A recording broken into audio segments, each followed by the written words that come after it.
Olá, bem-vindo ao curso de Roteiro Audiovisual. Este é o episódio número 4 e vamos conversar sobre a caracterização dos personagens. Esta é a última etapa dos elementos pré-roteiro e uma peça fundamental dentro da estrutura da sua história.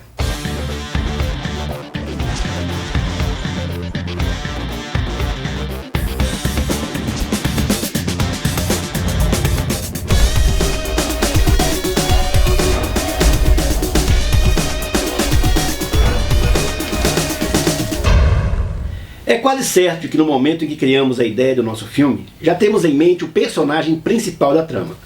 E essa não é uma escolha simples. Um personagem mal desenvolvido pode arruinar toda a história, assim como um bom personagem pode salvar o filme. Por isso a caracterização dos personagens não é apenas uma descrição física e psicológica de cada um deles. A caracterização determina qual será o percurso dramático do personagem na trama. Mas antes de começarmos a caracterização, precisamos conhecer quais os principais tipos de personagens temos na estrutura de um roteiro.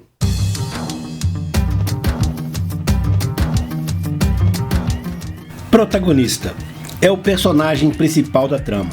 É sobre ele que se constrói a história. Geralmente o protagonista é um herói ou um anti-herói. Antagonista é o personagem que se rivaliza e equivale ao protagonista em força e importância. Muitas vezes é o vilão da história. Coadjuvante. Personagens importantes dentro da narrativa. Geralmente ele ajuda o protagonista a atingir seu objetivo ou questiona as atitudes do herói. Figurante. Personagens que servem de apoio para determinada cena. Podem ter ou não falas e muitas vezes apenas compõem as cenas em lugares externos. No momento da caracterização dos personagens, você não precisa se preocupar em escrever todos de uma vez.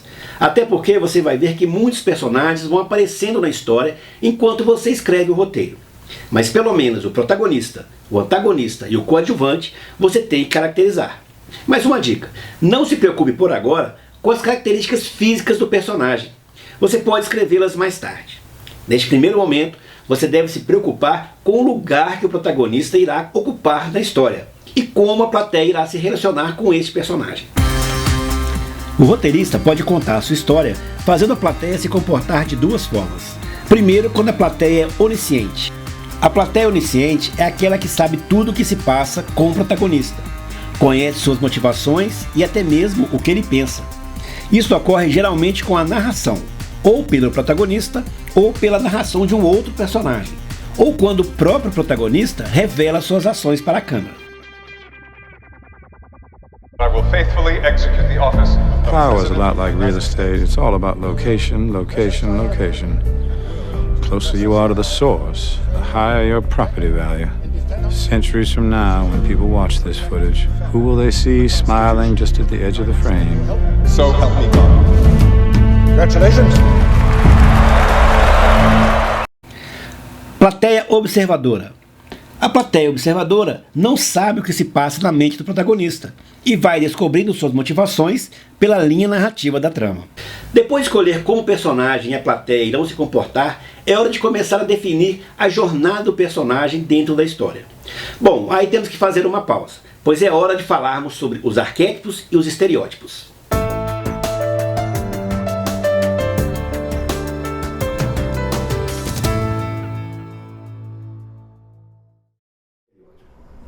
Bom, quando a gente fala arquétipo, nós podemos pensar arquétipo a partir, por exemplo, da filosofia platônica, né, em que Platão defende que, na verdade, o mundo que nós conhecemos pelos nossos sentidos, pelos nossos olhos, pelos nossos ouvidos e etc., ele é um mundo de aparências e as essências são ideias, né, são representações ideais que manifestam a verdadeira realidade desse mundo sensível com o qual nós temos contatos. Bem, na psicologia moderna, quem retoma a noção de arquétipo é um psiquiatra suíço, o Jung, que por um tempo foi vinculado ao Freud no início da psicanálise, mas em 1914 rompe com o Freud justamente por conta da noção de arquétipo.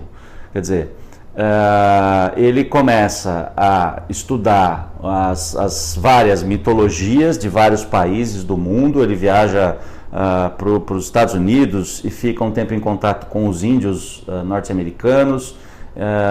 Ele tem contato e viaja para a África para conhecer também culturas ainda preservadas, sem muito contato, né, com a cultura ocidental, e ele estabelece que existem matrizes do inconsciente humano que seriam universais para a espécie humana inteira, né? Essas matrizes para o Jung seriam, por exemplo, a matriz, arquétipos ou matrizes relacionados ao núcleo familiar, o arquétipo do pai, o arquétipo mãe, o arquétipo filho, né? Seriam arquétipos relacionados também a questões que são universalmente experienciadas durante a vida, o amadurecimento, o crescimento, as transformações que acontecem em direção à produção de um indivíduo humano, né? E o arquétipo chave para o Jung é justamente esse processo, o arquétipo da individuação. Quer dizer, o arquétipo ele é uma espécie de potencial ou de como se fosse um catalisador químico, né, que acelera reações químicas, né?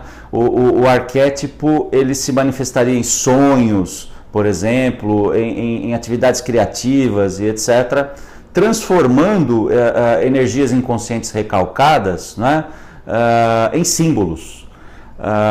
E, portanto, para o Jung, o arquétipo está fundamentalmente relacionado ao conceito de símbolo, ou do que ele chama de símbolo vivo, isto é, uma imagem não completamente compreendida, mas intuída, pensada, sentida, que emerge para o sujeito num determinado momento e que transforma as energias inconscientes recalcadas, relativamente estáticas, né? Põe elas em movimento. Quer dizer, o arquétipo seria então para o Jung esse conjunto de matrizes que produz essas transformações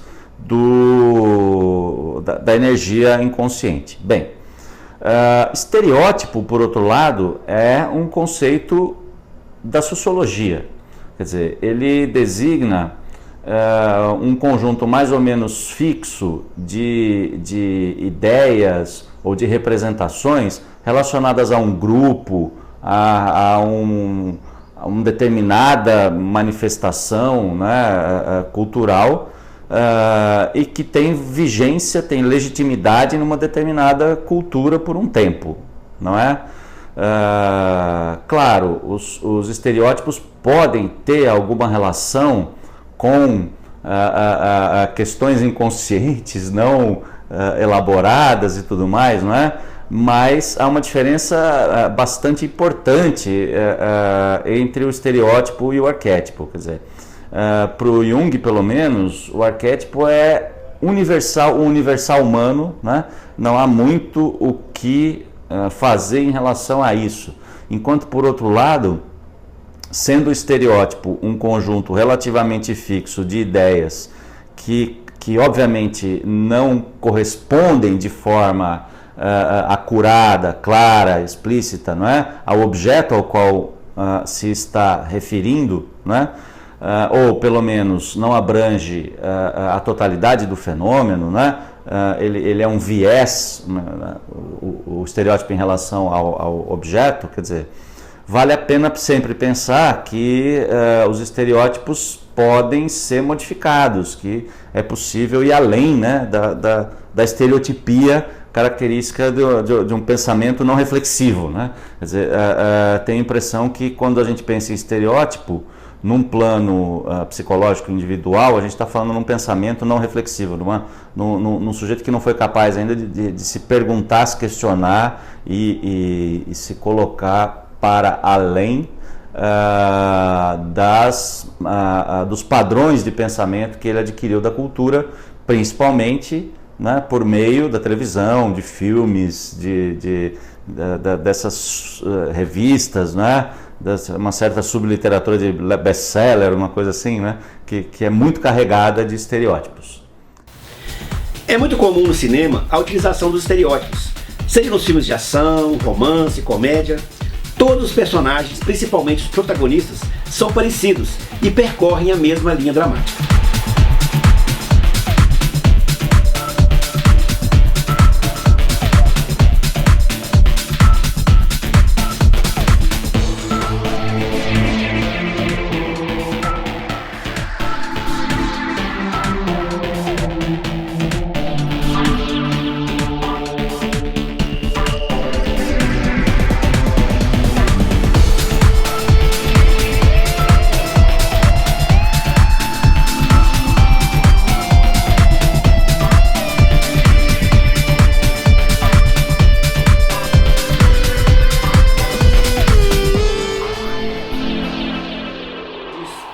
Mas como disse o nosso entrevistado, o estereótipo pode mudar. Por isso não é errado em se utilizar os estereótipos do cinema. Afinal, quem quer ver um filme de ação quer ver o protagonista em cenas de ação. Mas devemos ter um cuidado muito grande na forma de usarmos o estereótipo, senão acabamos caindo no clichê. Clichê, no sentido figurado, é uma ideia já muito batida, uma fórmula muito repetida de falar ou escrever, um chavão, uma cena, uma situação, ou um personagem que todo mundo já sabe como será ou como irá agir. Nos filmes de guerra, por exemplo, sempre temos o estereótipo do bem contra o mal, representado nos soldados no campo de batalha, lutando contra comunistas, nazistas, terroristas. E em muitos filmes de guerra temos o estereótipo do sargento durão, que de tão utilizado já é um clichê.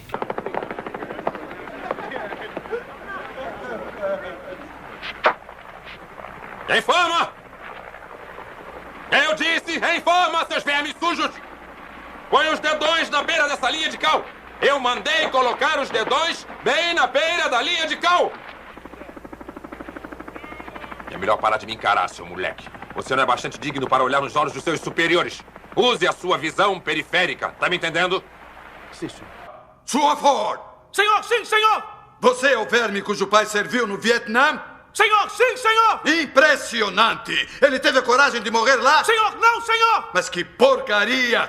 E ele falou do assunto? Senhor, só uma vez, senhor! Ótimo! Então ele não estava mentindo. Você está me admirando com esses olhinhos azuis? Não está? Senhor, não, senhor! Você está apaixonado por mim, sua Ford? Senhor, não, senhor! E você acha que eu não fico bem de uniforme, sua Ford? Senhor, o sargento instrutor fica ótimo de uniforme, senhor! Ah, então você é gay e você me ama, é isso? Senhor, eu não sou gay, senhor! Você tem namorada, sua Ford? Senhor, sim, senhor! Pense bem, seu desgraçado, ela já deve estar dando para alguém. Eu sou o sargento Hartman, instrutor sênior de treinamento. De agora em diante só falem se forem chamados. A primeira e a última palavra saída dessas bocas de esgoto será senhor. Entenderam, seus vermes? Senhor, sim, senhor! Quem foi o engraçadinho e comunista metido de merda que acabou de assinar a própria ordem de execução? Ninguém, não é? Então foi a porra da fada madrinha. Mas que maravilha! Vão fazer exercício até todos morrerem! Vão fazer exercícios até tomarem leite azedo pelo traseiro. Foi você, não foi, seu merda? Senhor, não, senhor! Seu bosta, você parece um verme de merda. Eu aposto que foi você! Senhor, não, senhor! Gump! Qual é o seu objetivo aqui no exército? Fazer tudo o que o senhor mandar, sargento. Que diabos, Gump? Você é mesmo um gênio! Essa é a melhor resposta que eu já ouvi aqui! Você deve ter um QI lá pelos 160! Você é superdotado, soldado Gump! Escutem bem! Por alguma razão eu me encaixei no exército muito bem. Então é muito difícil. Só tem que arrumar a cama direito e se lembrar de ficar em pé, reto. E sempre responder uma pergunta com sim, sargento. Vocês entenderam? Sim, sargento! Mas não é apenas nos filmes de guerra que vemos os estereótipos e clichês. Os filmes de terror estão repletos deles, assim também como nos filmes de comédia. São tantos os clichês que alguns filmes se tornam famosos exatamente por tratar desses temas comuns sem cair na armadilha dos clichês. Um bom exemplo disso são os filmes de Tarantino, que além de diretor é um grande roteirista. Por outro lado, há roteiros que marcam tanto uma época que se tornam padrão para outros tantos filmes, e os clichês nascem a partir deles. Uma dica? Assista o filme O Iluminado de Stanley Kubrick e você irá reconhecer muitos clichês dos atuais filmes e que nasceram neste filme. Além do uso dos estereótipos, a construção dos personagens também pode buscar referência nos arquétipos. E como vimos na entrevista, os arquétipos são padrões universais, que, segundo Jung, permeiam o inconsciente coletivo. E nós, ocidentais, temos os nossos padrões de arquétipos universais. Que tal conhecermos os principais arquétipos femininos e masculinos utilizados no cinema?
Agora que já temos elementos que irão nos ajudar a construir nossos personagens, é hora de pensar na composição deles.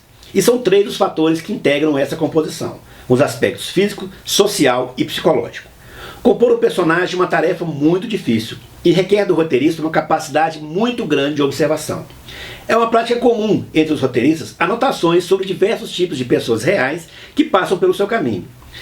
São pessoas que ele encontra no dia a dia, no ônibus, na padaria, nas ruas. Todo roteirista deve observar as pessoas e suas características, o seu modo de falar, de andar, de agir, e utilizar essa observação na composição de seus personagens. E mais, a composição de um personagem também deve contemplar as transformações pelas quais ele irá passar ao longo do filme, seja o passar natural do tempo, de uma criança para adulto, ou uma transformação psicológica ou intelectual.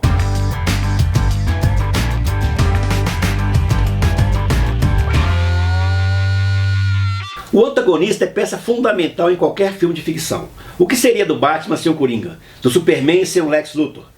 Todo o processo de criação do protagonista é o mesmo para o antagonista.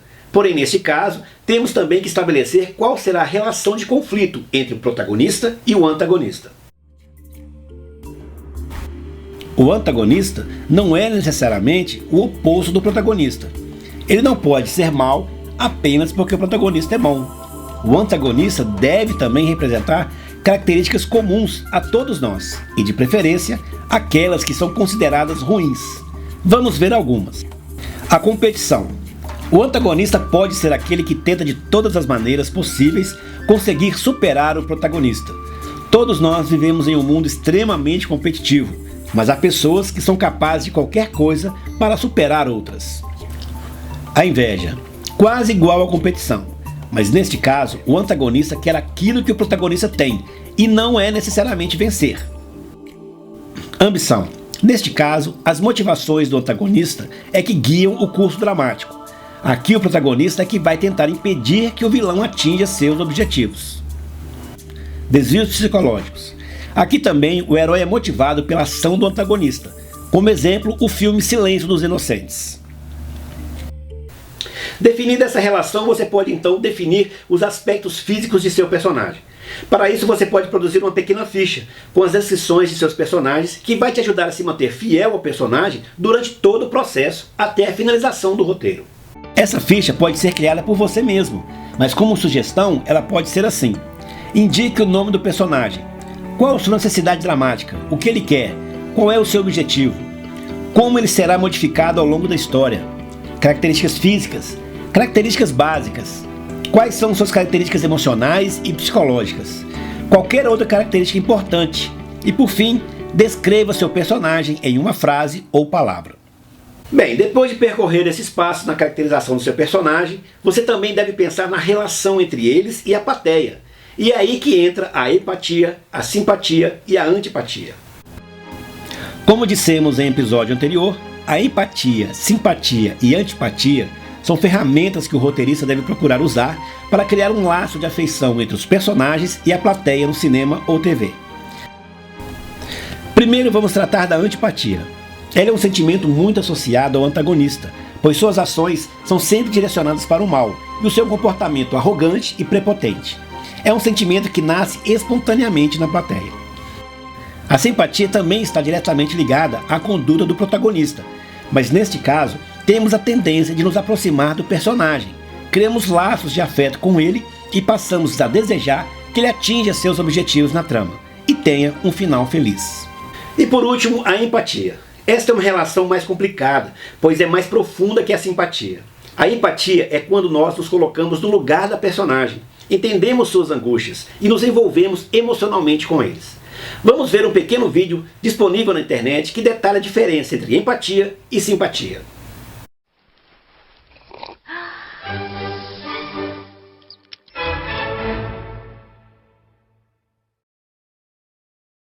So what is empathy, and why is it very different than sympathy? Empathy fuels connection. Sympathy drives disconnection. Empathy, it's very interesting. Teresa Wiseman is a nursing scholar who studied professions, very diverse professions where empathy is relevant, and came up with 4 qualities of empathy. Perspective taking, the ability to take the perspective of another person or recognize their perspective as their truth. Staying out of judgment, not easy when you enjoy it as much as most of us do. Recognizing emotion in other people and then communicating that. Empathy is feeling with people. And to me, I always think of empathy as this kind of sacred space when someone's kind of in a deep hole and they shout out from the bottom and they say, I'm stuck, it's dark, I'm overwhelmed. And then we look and we say, hey, and climb down. I know what it's like down here, and you're not alone.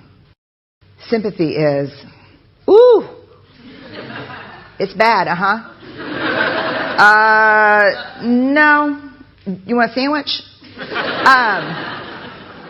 Empathy is a choice, and it's a vulnerable choice, because in order to connect with you, I have to connect with something in myself that knows that feeling. Rarely, if ever, does an empathic response begin with at least. And we do it all the time. Because you know what? Someone just shared something with us that's incredibly painful, and we're trying to silver lining it. I don't think that's a verb, but I'm using it as one. We're trying to put the silver lining around it. So, I had a miscarriage. Oh, at least you know you can get pregnant. I think my marriage is falling apart. At least you have a marriage. John's getting kicked out of school. At least Sarah is an A student.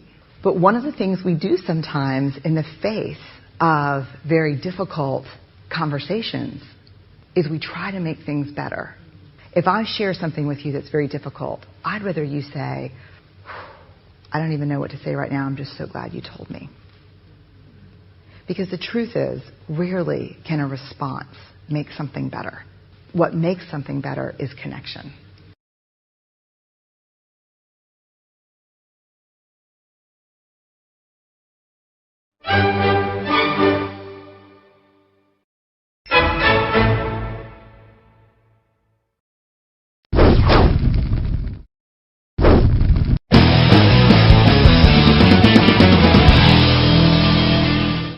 Prestaram atenção? Para a empatia acontecer, é necessário conectar o personagem com as pessoas, por meio de um sentimento que todos nós conhecemos, pois só assim poderemos nos imaginar no lugar delas e provar esse grau de envolvimento.